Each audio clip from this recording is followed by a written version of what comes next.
Assalamualaikum warahmatullahi wabarakatuh.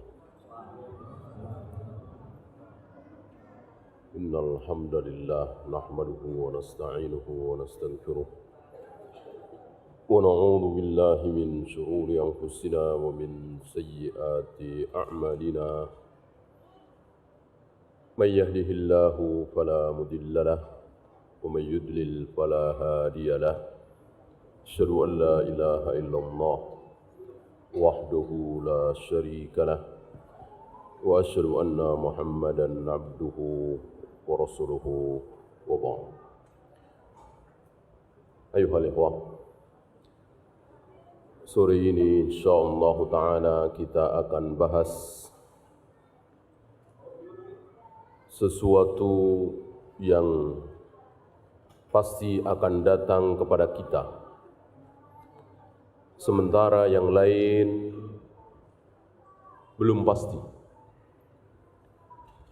Antum yang sudah menyiapkan diri untuk segera menikah, undangan sudah disebar, pastikah hari pernikahan itu akan datang? Jawabnya, belum pasti. Belum pasti. Saya kira tidak ada yang berani memastikan. Belum pasti. Antum yang sebentar lagi akan lahir anak pertama atau cucu pertama, menunggu hari,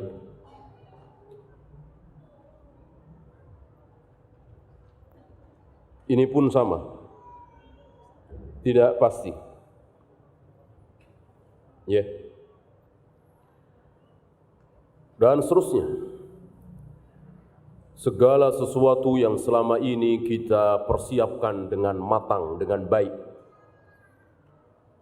Bahkan kita curahkan seluruh perhatian kita untuk hal tersebut. Tentang skripsi, tentang proyek, tentang dagangan, dan seterusnya. Padahal itu bisa datang dan bisa tidak.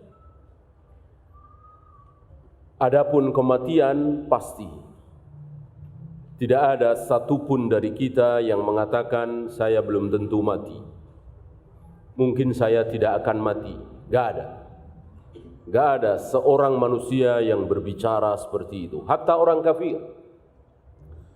Hatta orang Amerika, Jepang, Inggris, Perancis, Jerman yang gak kenal dalil, gak kenal wahyu. Mereka sepakat bahwa mati pasti akan datang. Hanya bedanya, kalau mereka tidak realistis, tidak sesuai dengan kenyataan. Adapun kita realistis. Mereka seolah membodoh-bodohin diri dengan menutup simbol-simbol kematian itu. Orang kafir tidak suka dengan simbol-simbol kematian. Mayat, kuburan, ini kan simbol-simbol kematian. Oleh mereka ditutup serapat-rapatnya. Mereka enggak mau melihat mayat terbujur. Mereka tidak mau melihat kuburan itu serap. Adapun Nabi SAW menghendaki mayat itu tertutup apa terlihat kain kafannya. Tertutup apa terlihat? Jawab terlihat. Tidak ada riwayat Nabi menutup mayat yang sudah terbungkus dengan kain kafan lalu ditutup lagi dengan keranda, dengan peti dan seterusnya. Jadi mayat itu terbujur, terlihat.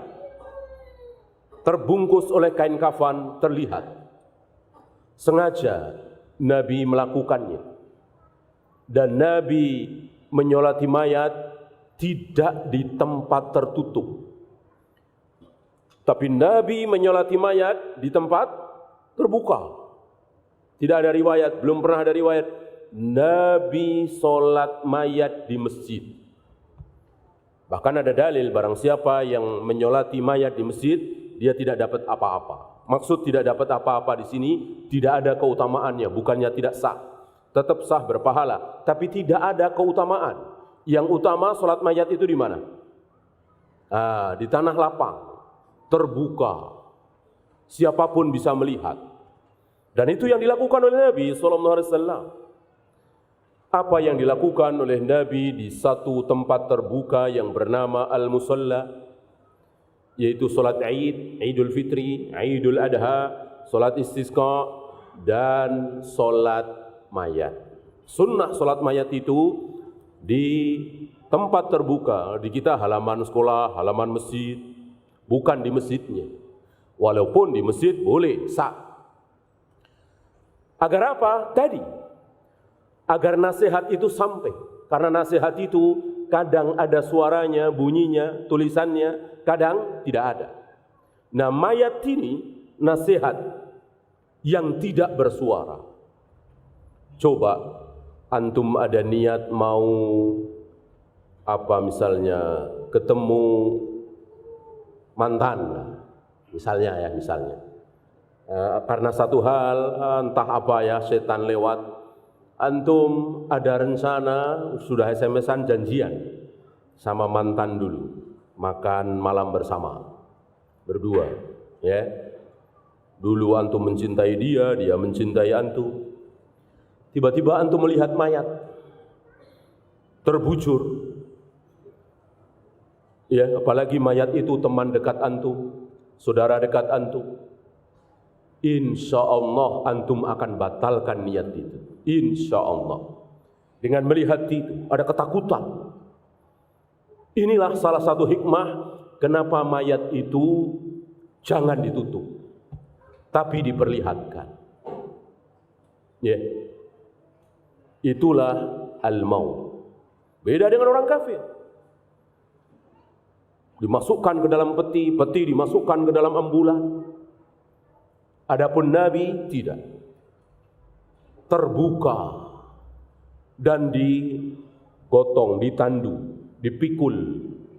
Bukan dimasukkan ke dalam sesuatu kendaraan. Ya. Agar apa? Tadi. Ya. Karena kita ini manusia, bukan malaikat. Malaikat tidak butuh nasihat karena tidak punya hawa nafsu. Sekali taat kepada Allah, besok, lusa, bulan depan, tahun depan akan seperti itu terus. Keinginan malaikat cuma satu. Apa? Keinginan malaikat cuma satu, yaitu taat kepada Allah. Apapun perintah Allah, sami'na wa ata'na, itulah malaikat. Tidak ada hawa nafsu. Beda dengan kita. Kita ada hawa nafsu. Ada birahi, ada ingin makan, minum, marah, tersinggung, dan seterusnya. Iri. Itu ada pada diri kita. Maka kita butuh nasihat. Kita butuh nasihat. Dan perlukah nasihat itu diulang-ulang? Perlukah nasihat itu diulang-ulang? Perlu. Maka antum jangan mengira ngaji itu, taklim itu seperti pelajaran sekolah. Itu mau udah pernah. Ya. Ngaji apa? Usul salasah. Oh, saya udah khatam. Usul salasah saya sudah khatam. Ini tidak tepat ucapan ini. Karena di dalam pelajaran itu ada nasihat. Nasihat itu perlu diulang-ulang. Kalau matematika, fisika, biologi diulang-ulang bosan kalau sudah tahu. Agama tidak. Karena ada nasihat, butuh kita kepada nasihat. Bahkan nasihat yang tidak bersuara, yaitu al-maut. Salah satunya al-maut, bukan satu-satunya, ya. Banyak nasihat yang tidak bersuara. Ketika kita melihat saudara-saudara kita terkena musibah, ketika kita melihat berbagai banyak hal yang membuat kita sadar, itu pun kan nasihat. Salah satu yang besar, nasihat yang tidak berbunyi, tidak bersuara adalah al-maut.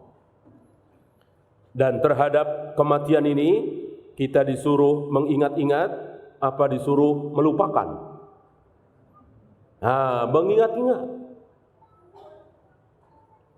ketika Nabi selesai mengubur mayat, apa kata beliau? Limithli hadzal yaum fa'iddu. Limithli hadzal yaum fa'iddu. Untuk hari seperti inilah hendaklah kalian bersiap-siap. Untuk hari seperti ini bersiap-siaplah kalian. Maka wajib kita bersiap. Beda dengan orang kafir tadi. Mereka siap untuk apa? Siap untuk hidup. Bagaimana setelah lulus? Bagaimana kalau sudah berkeluarga? Bagaimana hari tua? Itu saja yang dipikir. Bagi orang kafir tidak memikir bagaimana setelah mati. Padahal Nabi mengatakan tadi, limithli hadzal yaum fa'iddu. Persiapkan diri kalian untuk menghadapi hari seperti ini. Hari yang tidak ada manfaat lagi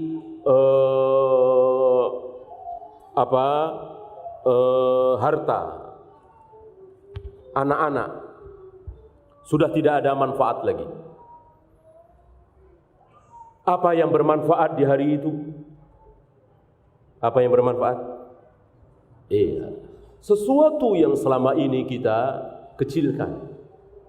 Salat berjamaah di masjid, menutup aurat, baca Al-Quran, sedekah, yang selama ini kita kecilkan. Justru hari itu besar, besar sekali. Sementara yang hari ini kita besar-besarkan, pekerjaan, jabatan, kedudukan, bisnis, hari itu hilang, hapus. Maka kematian oleh Nabi disebut sebagai hadimil lazzat, pemutus kelezatan. Kelezatan itu diputus oleh kematian. Kelezatan sebagai seorang menteri, kelezatan sebagai seorang direktur utama perusahaan besar, kelezatan sebagai seorang presiden, kelezatan sebagai orang yang berpengaruh, hancur, habis, putus. Itulah al-maut. Sementara sakit, istirahat, pensiun, PHK belum memutus. Ketika saya pensiun dari seorang menteri, masih ada sisa-sisa kelezatan itu. Ketika saya sakit, saya masih bisa merasakan kenikmatan seorang direktur perusahaan besar. Adapun mati, putus seputus-putusnya. Gak ada sisa sama sekali. Maka kelak tidak ada orang menyesal saat dia mati. Kenapa dulu saya cuman satpam? Kenapa dulu saya cuman OB? Kenapa dulu saya cuman tukang ojek? Gak ada. Sedikit pun tidak ada. Yang ada apa? Kenapa dulu saya tidak sholat berjamaah di masjid? Kenapa dulu saya jarang sekali baca Al-Quran? Kenapa dulu saya tidak banyak-banyak duduk di majelis ilmu? Kenapa dulu saya sedikit sedekah? Maka orang mati mengucapkan sebagaimana yang Allah firmankan, fa as-saddaqa wa akum minas sholihin. Kenapa dulu aku tidak bersedekah dan tidak beramal saleh? Itu ucapan seorang manusia yang sudah di alam kubur. Dan adakah gunanya? Tidak ada. Tidak ada. Yang ada gunanya sekarang. Sekarang masih ada gunanya. Ketika kita menyesal selama ini sering meninggalkan sholat berjamaah, jarang baca Al-Quran, sedikit sedekah, sekarang masih ada waktu. Dan ini gunanya nasihat.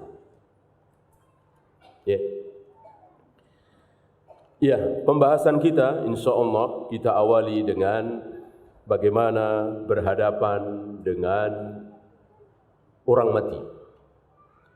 Bukan bagaimana menghadapi kematian dulu. Sebab ini akan bergantung dengan amal kita. Kita awali dengan bagaimana kita berhadapan dengan orang yang sedang sakaratul maut.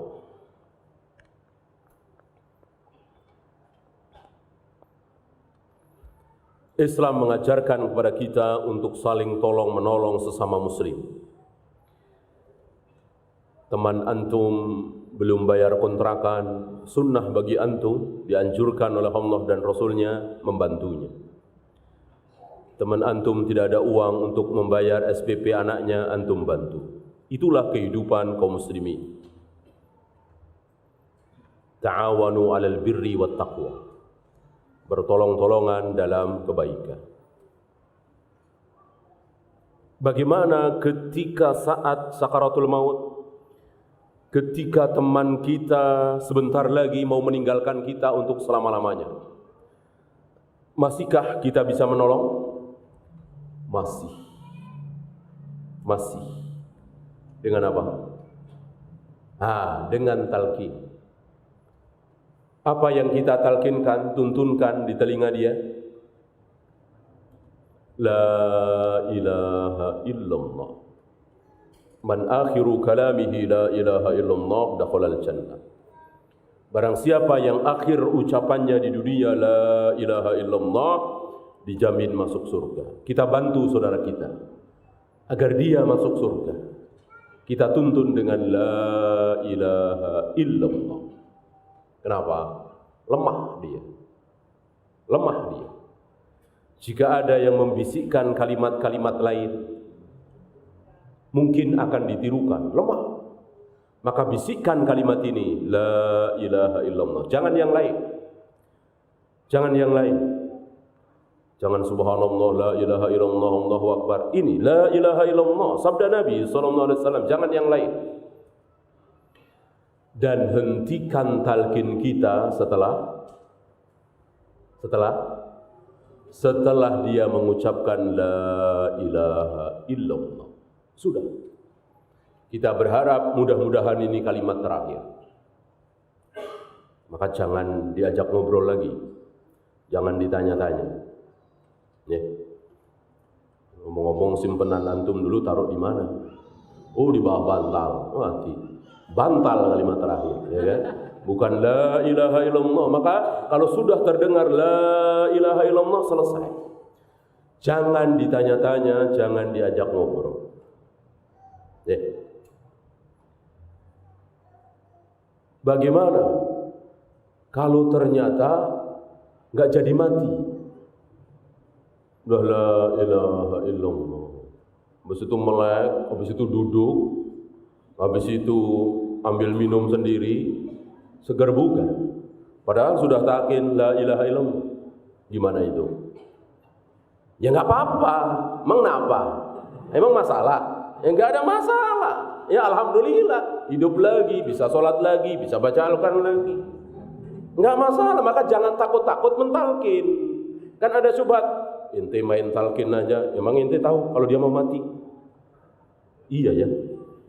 Nah, ini kena syubhat ini. Ya, untuk mentalkin nggak harus tahu, nggak ada yang tahu. Siapa yang tahu bahwa orang pasti akan mati? Nggak ada yang tahu. Maka talqin saja la ilaha illallah. Akhirnya hidup lagi, nggak masalah. Alhamdulillah. Antum sebagai keluarga juga tidak boleh tersinggung. Ente talqin ibu saya, berarti ente ngarepin ibu saya mati. Nah, nggak boleh kalimat seperti itu, nggak boleh. Siapapun bisa mati, bisa sembuh. Kita harus terima kenyataan ini. Maka nggak boleh pakai perasaan. Tidak boleh, hukum harus dijalankan dan jangan memakai perasaan. Kan banyak yang pakai perasaan. Kan kuburan bapak kita masih basah. Masuk kita sudah ngomongin warisan. Kan sering kita dengar. Betul kalimat ini? Salah besar. Apa kata Allah? Mim ba'di wasiyatin yusa biha au dain. Bagikan warisan setelah apa? Setelah hutang-hutang mayat dilunasi dari harta mayat, dan setelah wasiat-wasiat ditunaikan, segera bagi harta waris walaupun sehari setelahnya, 2 hari setelahnya, nggak masalah. Dan itu perintah Al-Quran. Maka nggak ada pantas nggak pantas, sopan nggak sopan. Ini hukum Allah, ini Al-Quran. Surat An-Nisa ayat 11-12. Ya, mimba di wasiyatin yusobiha audai. Begitu juga ini. Maka jangan pakai perasaan, pakailah ilmu, pakailah dalil. Dan itulah seorang muslim, memakai dalil, bukan memakai perasaan. Ya.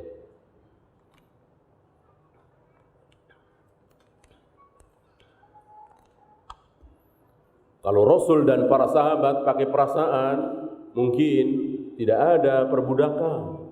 Tidak ada wanita-wanita tawanan perang dibagi-bagikan. Bagaimana perasaan mereka? Suaminya masih ada, ditangkap orang-orang kafir. Ini diambil istri-istrinya, anak perempuannya, dibagi-bagikan. Ini hukum Allah, ini halal, ini boleh. Allah Rabbul Alamin yang menghalalkan. PBB mau bilang apa, HAM mau bilang apa, ini Allah dan Rasulnya boleh. Ketika kaum muslimin memenangkan sebuah peperangan, laki-lakinya ditangkap, dijadikan budak, boleh dibunuh. Wanita dan anak-anaknya dijadikan budaknya kaum muslimin. Dan ini yang dilakukan oleh Rasul dan para sahabat.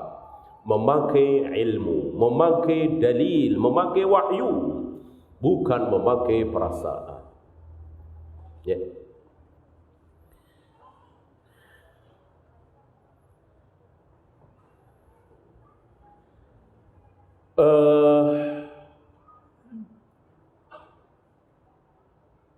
Bagaimana ketika kita yang mati, maka kita hanya bisa berharap bahwa kita berada dalam perasaan senang. Tentu ini tidak bisa direkayasa. Ya.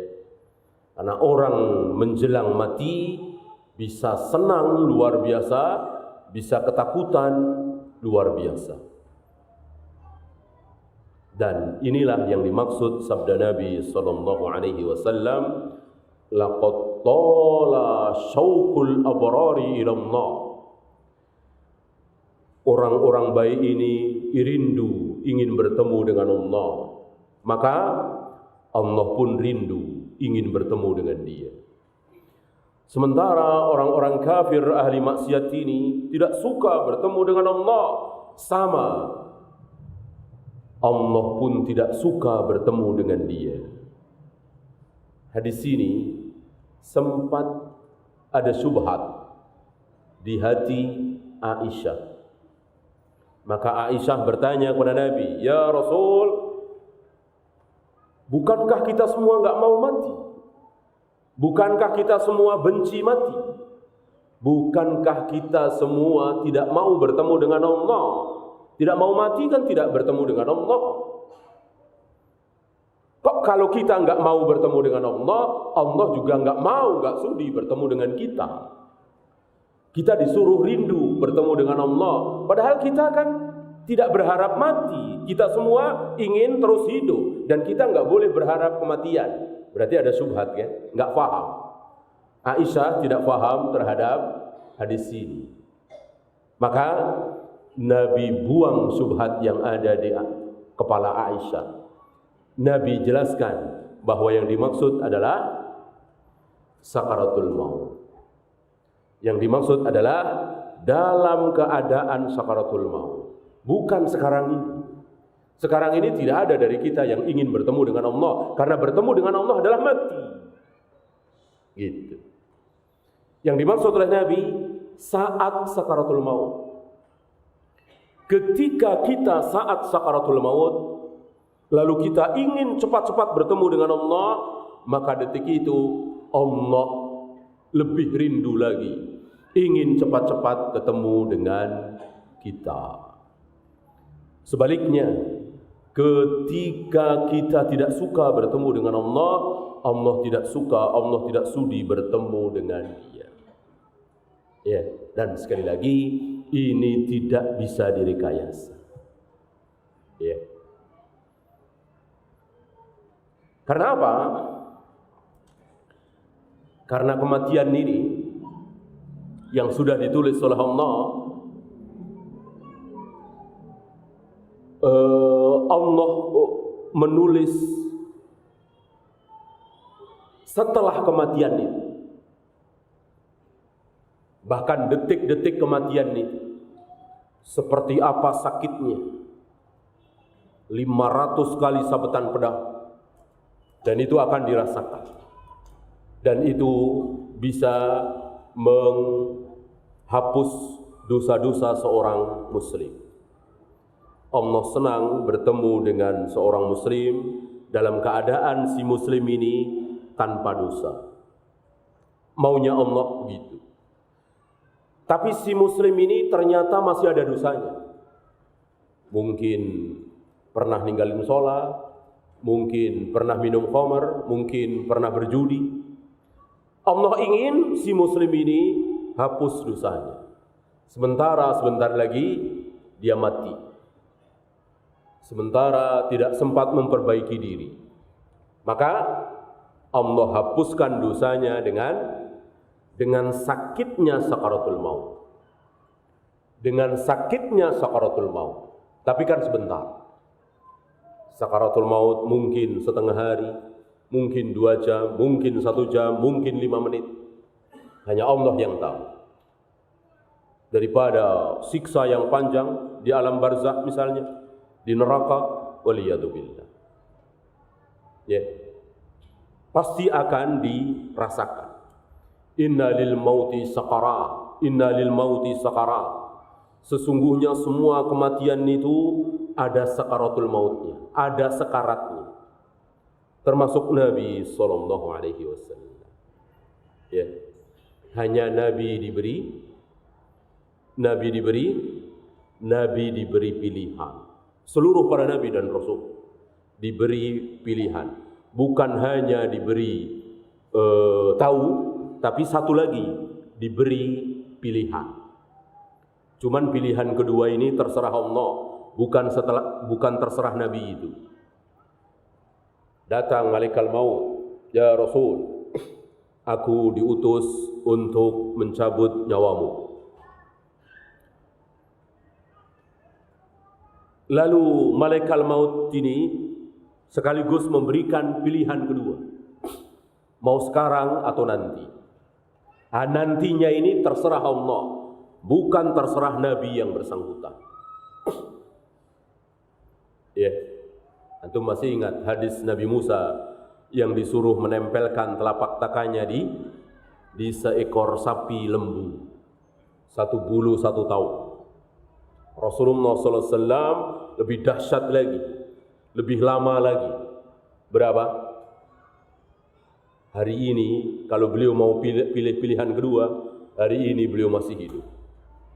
Beliau akan meninggal bersama umat beliau yang terakhir. Itu kalau beliau mau pilih pilihan kedua. Oleh karena itu, ketika beliau di akhir hayat beliau, kata-kata akhir beliau apa? Yang tercatat oleh Aisyah. Karena yang menunggui kematian beliau adalah Aisyah.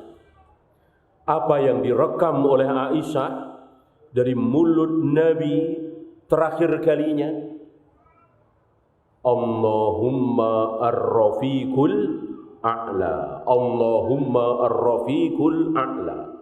Ya Allah teman tertinggi, ya Allah teman tertinggi.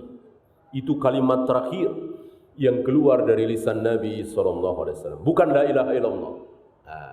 Ini ada tambahan ilmu. Beliau tidak mengucapkan la ilaha illallah dengan lisannya. Tidak, tapi dengan hatinya. Ya. Apa maksud beliau dengan ucapan itu? Beliau memilih pilihan pertama. Beliau tidak memilih pilihan kedua. Seandainya beliau pilih pilihan kedua, insya Allah hari ini beliau masih hidup. Beliau pilih pilihan pertama. Tidak menyenangkan beliau lama-lama di dunia ini. Setelah wahyu terakhir turun, sudah tidak ada wahyu lagi, selesai tugas beliau. Maka tidak lama dari itu beliau wafat. Ya.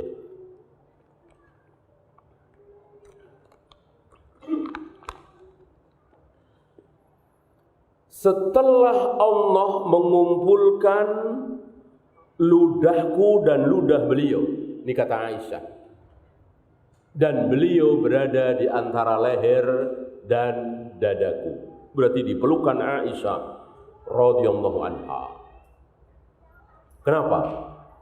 Beliau wafat dalam keadaan ludah Aisyah berada di mulut Nabi. Abdurrahman bin Abu Bakar datang. Abdurrahman bin Abu Bakar datang, abangnya Aisyah, membawa siwak. Mata Nabi melihat ke siwak itu, sudah tidak sanggup berbicara, sudah lemah untuk berbicara. Aisyah sadar, faham bahwa Nabi ingin bersiwak. Lihat. Dan apa yang menjadi pemahaman Aisyah itu benar. Nabi tidak menolak.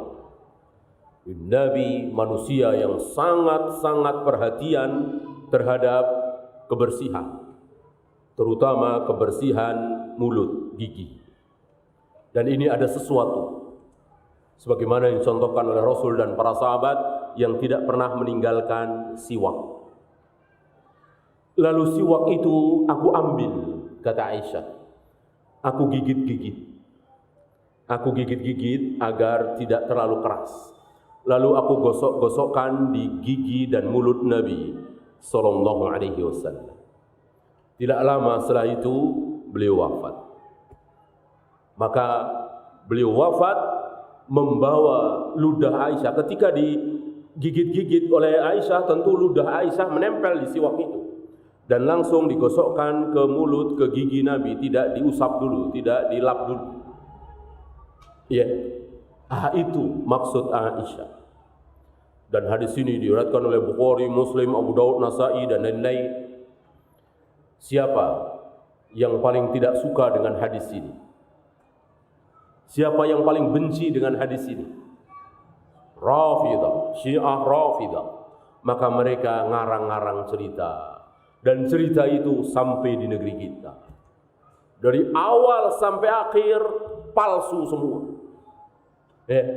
Apa yang pernah antum dengar dari mereka? Masuk di dunia kaum muslimin. Tidak sadar Rafidah memasukkan hadis palsu ini. Seolah Nabi bersama Fatimah, Ali, Hasan, Husain. Fatimah berkata kepada Nabi, ya Rasul, ada yang mengetok-ngetok pintu, ingin masuk. Siapa dia? Aku enggak tahu ya Rasul. Mukanya aneh. Dan seterusnya antum tahu ya. Ini karangan cerita, mereka enggak mau. Kalau Rasul manusia termulia ini meninggal di pelukan seorang wanita lacur, kata mereka. Luar biasa mulut mereka. Aisyah dibilang wanita lacur. Mirip dengan pendahulu mereka. Siapa pendahulu mereka? Yahudi. Apa tuduhan Yahudi terhadap Maryam? Wanita lacur. Wanita semulia Maryam dituduh wanita lacur. Wanita semulia Aisyah As-Siddiqah binti Siddiqul Akbar dibilang wanita lacur. Maka tidak syak lagi dan tidak berlebihan ketika dikatakan Rafidah adalah bikinan Yahudi. Terlalu banyak bukti yang menunjukkan kesamaan antara Rafidah dengan Yahudi. Banyak sekali, bukan pembahasan kita. Kita lanjutkan tentang sakaratul maut Nabi sallallahu alaihi wasallam.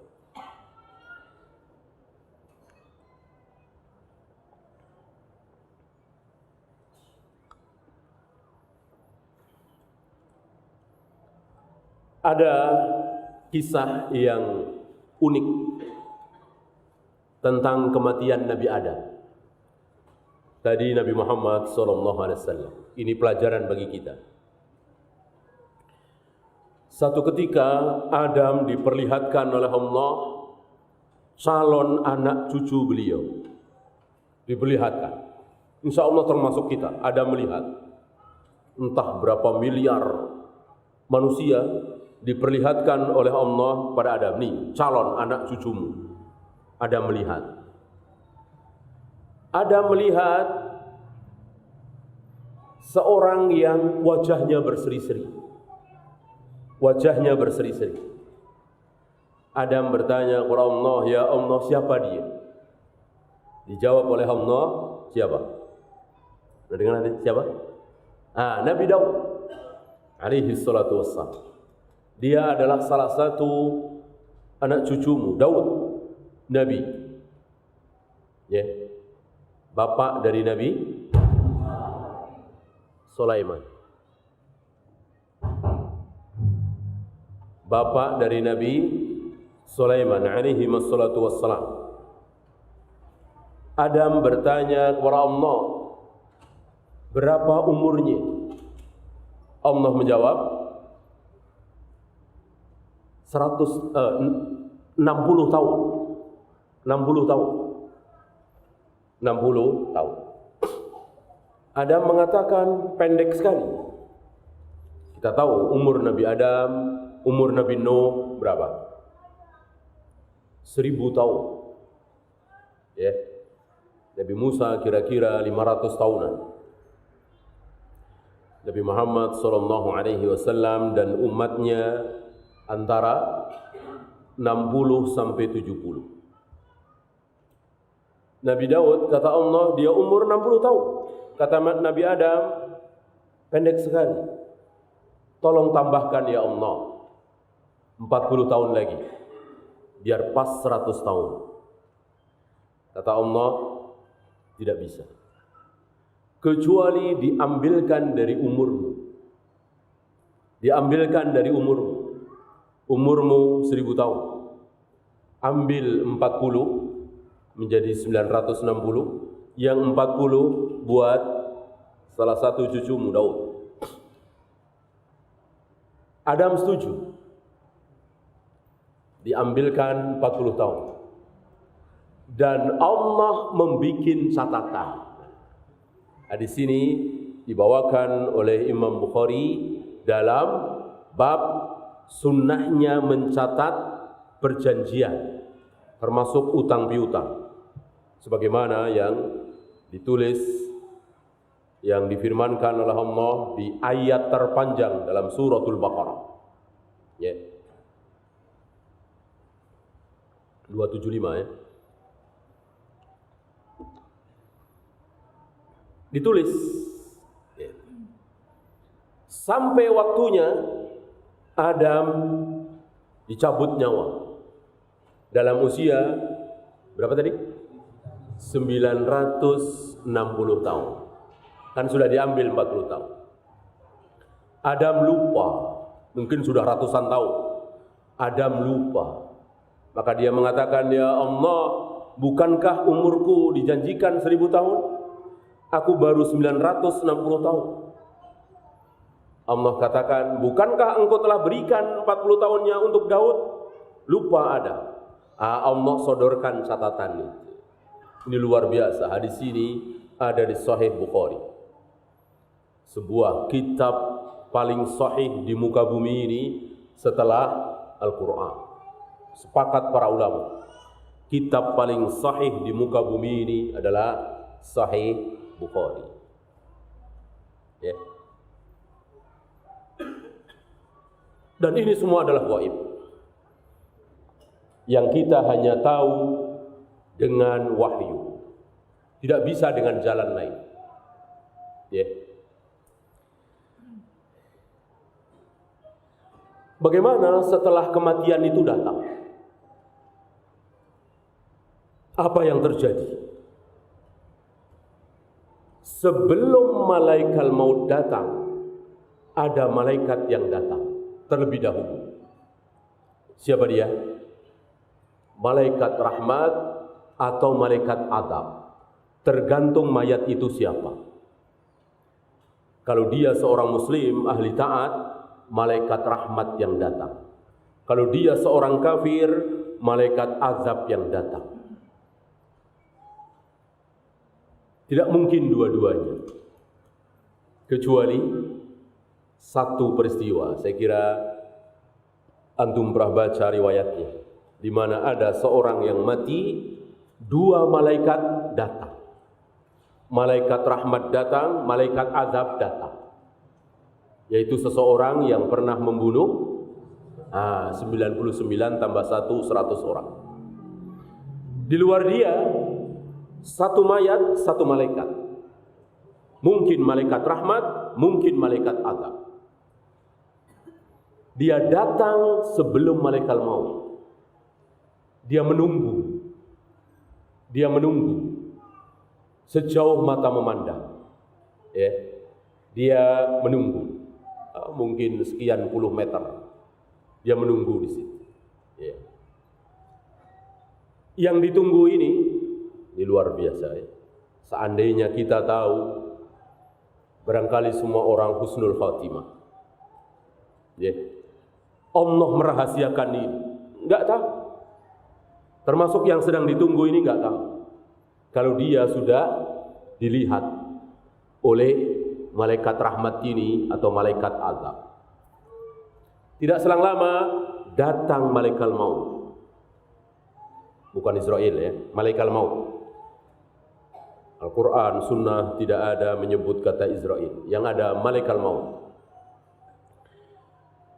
Setelah dicabut si malaikat rahmat ini, dia membawa hanut. Hanut itu semacam olesan dari surga dan kain kafan. Hanut semacam olesan begitu dengan kain kafan. Dua-duanya dari surga. Itulah malaikat rahmat. Adapun malaikat azab, dia membawa hanut dan kain kafan, dua-duanya dari neraka. Ini untuk memisahkan mana yang beriman, mana yang kafir, mana yang muslim, mana yang non-muslim, mana yang bertauhid, mana yang syirik. Bukan memisahkan mana yang rajin sholat, mana yang malam sholat, tidak. Belum dipisahkan di situ. Nanti akan dipisahkan di akhirat. Ya. Apalagi mana yang rajin puasa sunat, mana yang enggak pernah puasa sunat, enggak ada, belum dipisahkan di situ.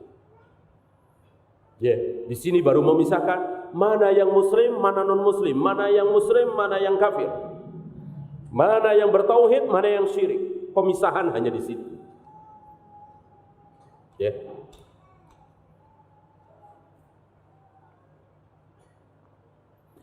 Ketika malaikat maut mencabut nyawa tersebut, tidak dibiarkan sekejap mata.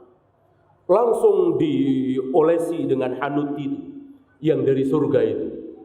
Kita ambil contoh malaikat rahmat dulu.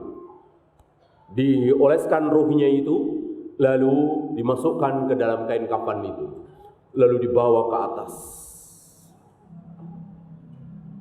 Setiap kali melewati malaikat yang ada di langit, para malaikat bertanya, ini ruh siapa? Wangi sekali. Dijawab oleh malaikat rahmat ini ruhnya Fulan bin Fulan.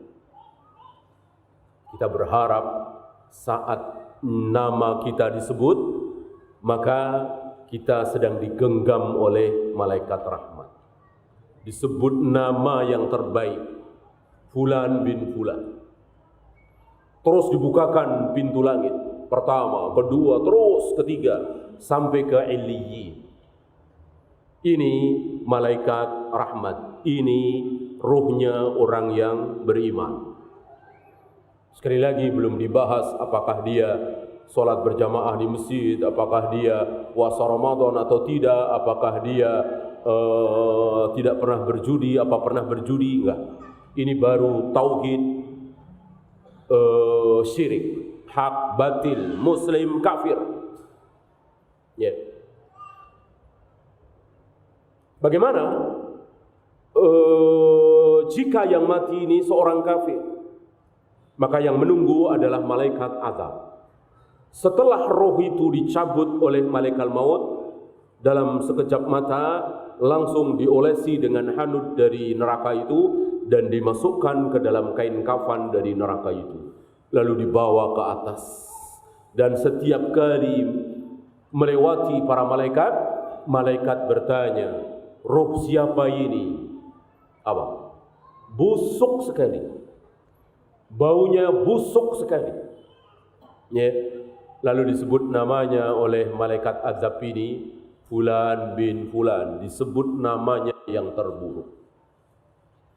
Lalu malaikat ini minta izin untuk dibukakan pintu langit dan tidak diizinkan. Dan tidak diizinkan, lalu dibantingkan ke bumi dan dimasukkan ke dalam jasadnya di alam kubur dan siap disiksa. Karena dia tidak mungkin bisa menjawab 3 pertanyaan itu. Ya. Apa 3 pertanyaan di alam kubur? Man rabbuka? Yang kedua, wa man nabiyuka? Yang terakhir, wa madinuka. Ya. Ketika ada pertanyaan man rabbuka, siapa Rabbmu? Jawabnya Allah. Ketika ada pertanyaan wa man nabiyuka, apa jawabnya? Nabi Muhammad sallallahu alaihi wasallam. Atau di lain dikatakan siapa orang ini, ditampakkan. Dijawab dia adalah Rasulullah sallallahu alaihi wasallam. Yang ketiga, apa agamamu? Madinuka, Islam. Sudah hafalan tuh? Perlukah ngafalin? Tidak perlu. Siapa yang beriman, siapa yang muslim, pasti dia bisa menjawab. Siapa yang kafir, siapa yang Kristen, Buddha, Hindu, Konghucu, nggak mungkin bisa jawab, walaupun sudah ngapalin. Misalnya, taruhlah dia Kristen, tapi dia jaga-jaga. Ya, dia punya teman muslim. Ini pertanyaan kalau lu jaga-jaga aja dah, apalin, pasti nggak bisa jawab. Pasti nggak bisa. Allah akan bikin dia nggak bisa jawab. Ya, tidak bertauhid. Yang bisa menjawab 3 pertanyaan itu hanya orang yang bertauhid. Walaupun dia tidak hafal satu persatu bahasa Arabnya dan seterusnya, yang penting dia bertauhid. Nah, disinilah muncul 3 yang utama. Kita pelajari siapa Allah itu. Kan tidak cukup Allah adalah Tuhan kita. Selesai? Tidak selesai. Kalau orang mengatakan Allah adalah Tuhan kami, Abu Jahal Abu Lahab bilang apa? Abu Jahal Abu Lahab, Allah itu siapa? Kata Abu Jahal Abu Lahab, Allah itu siapa? Allah Tuhan kami, Allahu Rabbuna. Ucapan Abu Jahal Abu Lahab tidak cukup. Allah Tuhan kami, titik, tidak. Kalau sampai di situ, Abu Jahal Abu Lahab beriman, bertauhid. Memang bertauhid, tapi sekedar tauhid, rububiyah, uluhiyahnya belum, asma wa sifatnya apalagi. Baru rububiyah umumnya manusia bertauhid rububiyah bahwa Tuhan itu ada, Tuhan itu Allah. Belum. Ya. Harus lebih lanjut. Allah itu yang mana, siapa, yang ada di mana, yang dibenci oleh Allah apa, yang disukai oleh Allah apa. Ya. Maka ada rububiyah, ada uluhiyah, ada asma wa sifat. Bukan hanya rububiyah. Ya. Maka tampillah para ulama membahas 3 hal itu. Siapa Allah, siapa Rasulullah, dan bagaimana Islam ini. Ya.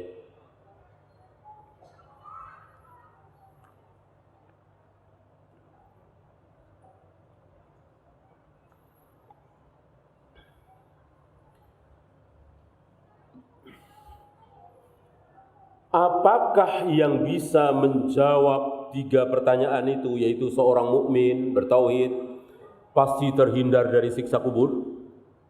Jawabnya Belum tentu. Belum tentu. Dia bisa jawab 3 pertanyaan itu tidak disiksa, tapi dia sering kencing tidak cebok misalnya. Atau yamsi fil ardi bin namimah, berjalan di muka bumi ini namimah, mengadu domba.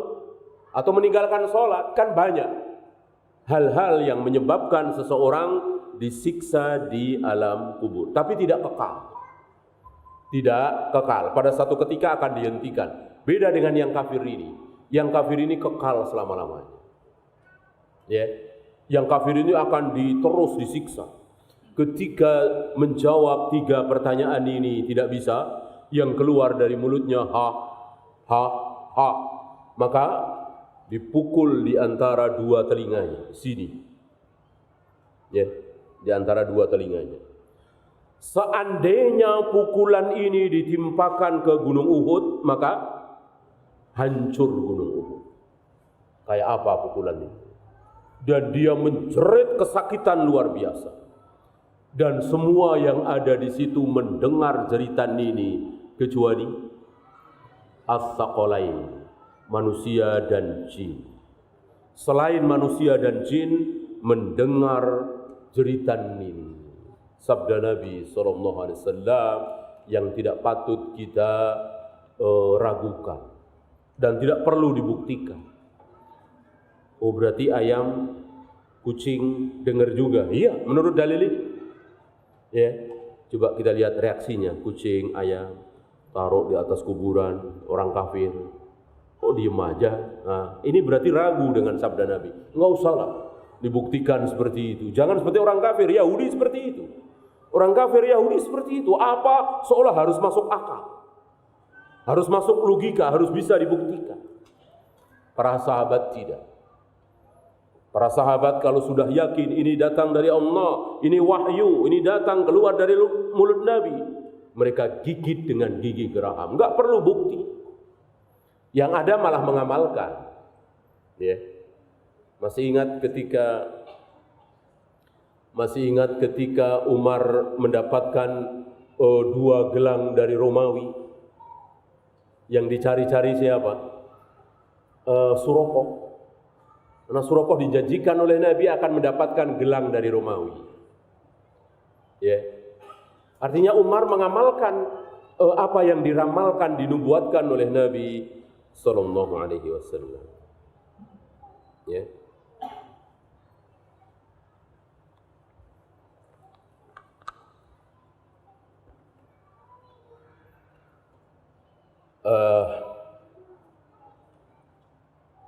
Mungkin saya cuma bisa sampai 5:30 ya, karena mau langsung ke Batu, takut keburu macet.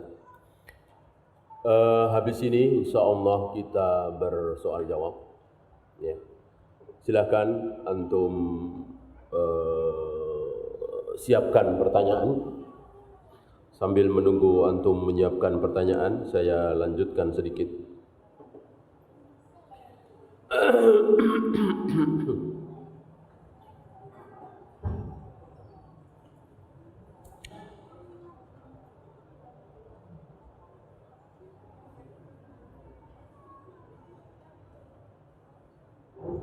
Adakah yang bisa menunda kematian?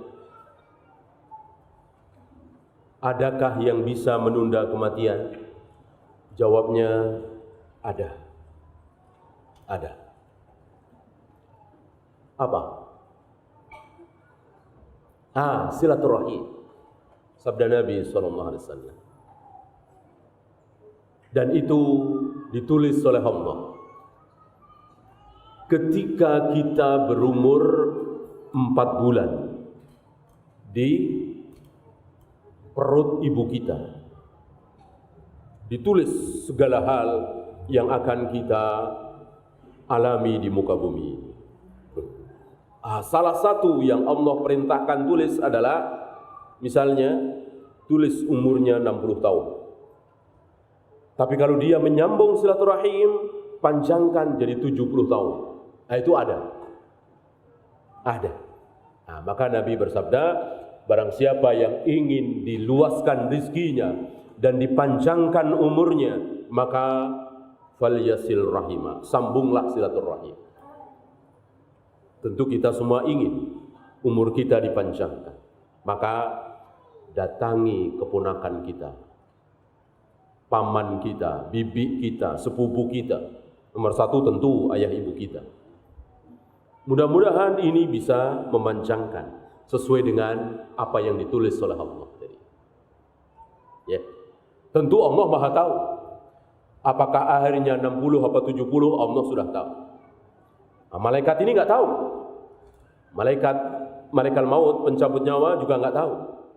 Akan mencabut nyawa itu sesuai dengan dia menyambung silaturahim atau tidak.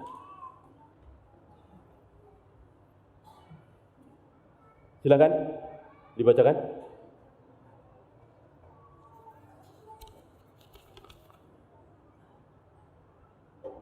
Bagaimana kita mentalkin kalau kondisi si sakit dalam keadaan koma? Nggak masalah, kan kita nggak tahu dia mendengar atau tidak, kita nggak tahu.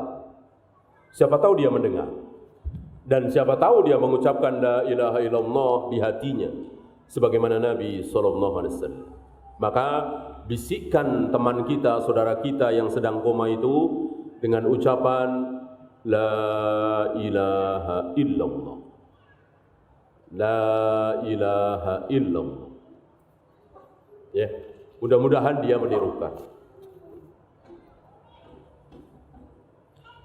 Bisakah kita terjerumus menjadi kafir saat sakaratul maut disebabkan rasa sakitnya dan godaan syaitan yang membuat ragu-ragu dan berprasangka buruk kepada Allah? Bisa. Bisa. Disinilah kita tidak boleh sombong. Di sini kita tidak boleh merasa aman. Wajib bagi kita terus memohon, merengek, minta kepada Allah supaya dimatikan dalam keadaan iman, salat, husnul khatimah. Tidak boleh kita menyombongkan diri. Sudah sholat, sudah puasa, sudah ngaji, sering baca Al-Quran, sering sedekah, merasa aman, tidak boleh. Para nabi, para rasul, manusia-manusia yang sangat takut terhadap kekufuran. Lihat doa Nabi Ibrahim. Wajnubni wa baniya an na'budal asnam. Jauhkan aku dan keturunanku ya Allah dari menyembah berhala. Seorang Nabi Ibrahim masih khawatir menyembah berhala, apalagi kita.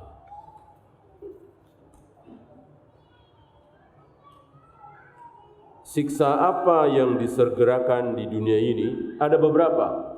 Syirik, kaum muslimin yang berbuat syirik, kemudian durhaka kepada orang tua. Ini cepat sekali, cepat dibalas.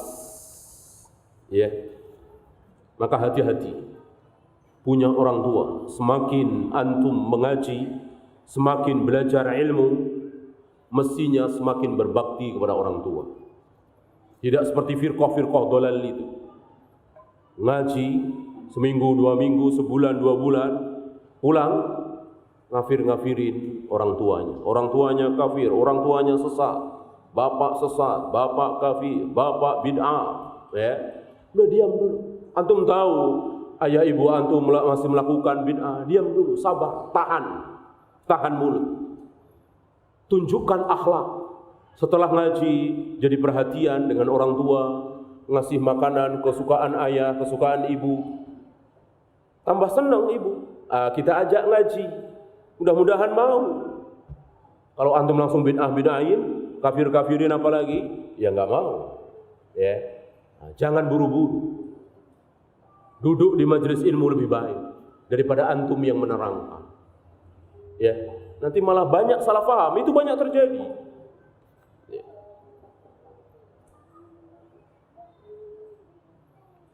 Doa apa yang dibacakan ketika kita berada di kuburan orang tua kita? Tidak ada secara khusus orang tua, secara umum saja.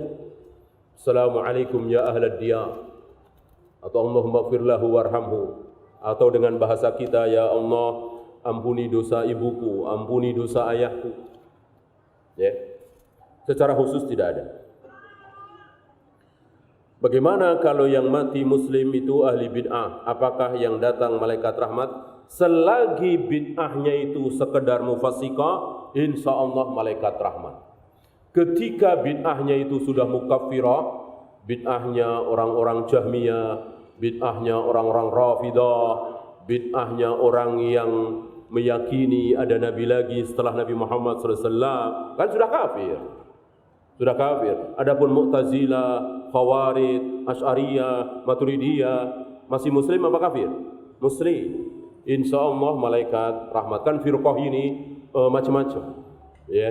Kan bid'ah itu ada mufassiqah, ada mukaffirah.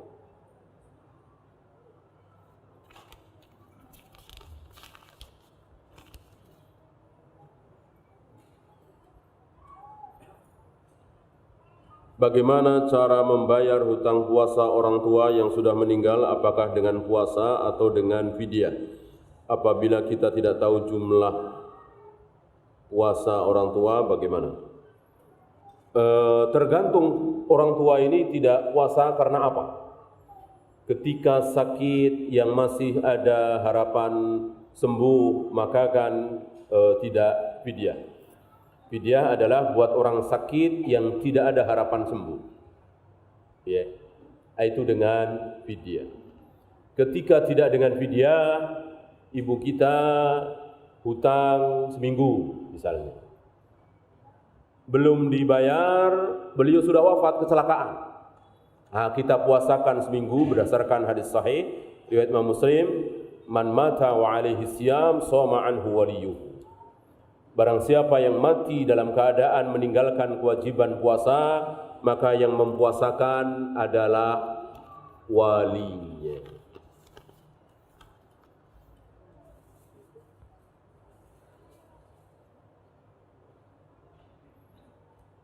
Apa ada tuntunan dari Rasulullah SAW tentang mengadzankan bayi yang baru lahir? Ada hadis, tapi hadisnya dhaif. Hadisnya dhaif. Ya, hadis ini diriwayatkan oleh Al-Imam At-Tirmidzi dhaif. Lalu ada riwayat lagi dari Ibnu Sunni dhaifun jiddan. Ada riwayat satu lagi maudhu, jadi tidak bisa mengangkat. Maka Syekh Albani mendhaifkan hadis tadi. Ketika hadis dhaif, tentu tidak boleh kita amalkan. Apakah roh muslim yang di Illiyin dimasukkan ke jasadnya yang ada di kuburan? Iya, akhirnya dimasukkan ke jasad untuk menjawab 3 pertanyaan itu. Ya. Bahkan dia menyaksikan jasadnya itu. Kan pertanyaannya, cepatlah bawa jasadku. Cepatlah bawa jasadku. Kalau yang kafir, celaka. Hendak dibawa kemana jasadku itu? Ya, seolah melihat dari atas. Dia ingin cepat menjawab pertanyaan itu. Karena dia yakin bisa dengan jawaban itu. Dan akan mendapatkan rahmat ketika mati. Maka dia berharap para pemikul mayat itu cepat. Maka sunnah ketika memikul mayat itu berjalan cepat. Ya. Bukan selangkah berhenti, selangkah lagi berhenti, selangkah lagi berhenti. Ya, ini menyelisih sunnah. Ya, kan ada itu kan upacara apa itu? Sambil mengangkat peti. Peti jelas keliru. Ya, mayatnya akan mestinya terlihat. Bagaimana perlakuan terhadap ruh mujahidin setelah meninggal dunia? Bukan mujahidin, mati syahid. Kan ada orang yang mujahidin berjihad di jalan Allah tapi tidak mati syahid. Ada apa tidak? Ada, banyak. Innamal a'malu binniyat, ya kan? Tergantung niatnya. Ini yang syahid. Yang syahid maka tidak ditanya. Orang yang mati karena lehernya putus oleh pedang musuh dalam membela ajaran Islam, perutnya tertusuk oleh belati pedang musuh orang kafir, ini sudah cukup sebagai pengganti dari pertanyaan. Maka tidak ada pertanyaan kubur itu bagi orang yang mati syahid. Bagaimana cara kita mengetahui orang yang mengalami sakaratul maut menjelang kematiannya? Maksudnya sakitnya? Ya nggak bisa, ya Nggak ada sakaratul waduh, nggak ada begitu. Diam tapi sakitnya luar biasa. Nggak ada, sakit sekali ini sakaratul maut. Masya Allah sakit. Nggak ada begitu. Lemah. Alamnya itu sudah beda. Sakit luar biasa tapi dia diam. Tidak sanggup teriak-teriak.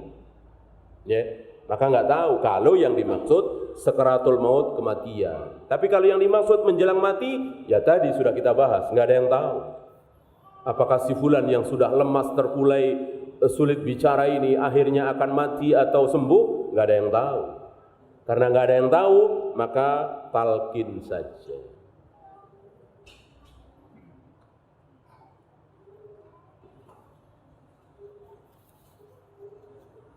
Adapun orang yang penggal lehernya langsung mati, atau mungkin dia meledakkan dirinya dengan bom lalu hancur langsung mati, adakah sakaratul maut? Ada. Nabi sudah bersabda tadi, likulli maut sakarat, inna likulli maut sakarat. Seluruh kematian ada sakarat mautnya. Sabda Nabi SAW. Hanya kita kan nggak tahu. Apakah ketika badannya sudah hancur itu pasti langsung mati, nyawa sudah tidak ada? Belum tentu, Allah Maha tahu. Ya, maka jangan meragukan hal yang gaib sabda Nabi dengan kenyataan-kenyataan sehari-hari. Apakah azab kubur bisa menghapus dosa penghuni kubur sehingga masuk surga? Iya, bagi yang muslim. Bagi yang muslim, bagi yang beriman tapi sering kencing tidak cebok, meninggalkan sholat, namimah, dia disiksa di alam kubur. Apakah mengurangi dosa? Insya Allah. Bagi yang muslim. Adapun yang kafir tidak. Kafir siksaan demi siksaan. Sakaratul maut sakit. Di alam barzah tambah sakit lagi. Di padang mahsyar tambah sakit lagi. Di neraka tambah sakit lagi. Nanti di neraka setelah sekian juta tahun tambah sakit lagi, tambah sakit lagi. Waliyadu billah. Ada saatnya di mana orang-orang kafir di neraka sudah tidak bisa bicara. Ya. Sebelumnya masih bisa bicara. Ya Allah sakit begini. Surat Al-A'raf kan masih bisa berbicara untuk ahli surga. Masih bisa mengadu, menyesal. Setelah sekian lama Allah katakan diam, maka diam semua, tidak ada yang bisa bicara lagi. Maka betul-betul hanya hidup untuk merasakan siksaan dan tidak ada istirahat dan kekal selama-lamanya bersama dengan kekekalan Allah Rabbul Alamin. Waliyadu billah. Apakah orang yang mati tersenyum pasti akan masuk surga? Butuh dalil. Jika ada dalil, sami'na wa ata'na. Kalau tidak ada, enggak boleh menduga-duga. Kan bisa saja orang jadi fitnah kan? Si kafir, si Yahudi, ternyata pas mati senyum, ya, bibirnya agak naik dikit kan jadi senyum, ya? Kan bisa direkayasa itu. Tidak, ya, itu bukan tanda. Yang tanda menurut sabda Nabi, sakaratul maut, husnul khatimah, itu dahinya berkeringat, mengucapkan la ilaha illallah tadi. Kemudian sebelum meninggal melakukan kebaikan. Sedang sujud mati, sedang ruku mati, sedang sedekah, sedang baca Al-Qur'an, sedang haji, sedang umrah, sedang jihad. Itu tanda husnul khatimah. Ya. Allahumma ar-rafiqul a'la, dapatkah dijadikan kalimat zikir? Tidak. Ini khusus Nabi sallallahu alaihi wasallam.